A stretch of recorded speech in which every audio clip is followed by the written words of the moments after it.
Price லார்டுங்க. கர்த்தர் இந்த நாளில் உங்களிடத்தில் என்ன பேச விரும்புகிறாருன்னா, வருத்தப்பட்டு பாரஞ்சு மிக்கிறவர்களே, நீங்கள் எல்லாரும் என்னிடத்தில் வாருங்கள், நான் உங்களுக்கு இளைப்பாறுதல் தருவேன்கிறாருங்க.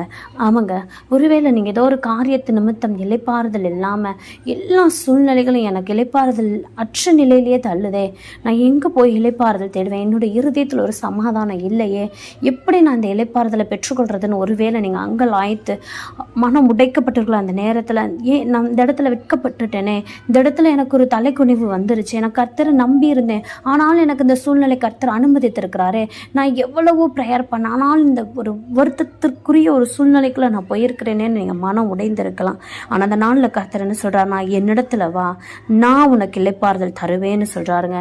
ஆமாங்க, அந்த நாளில் நம்ம கர்த்தரிடத்துல நம்ம அர்ப்பணிப்போம்.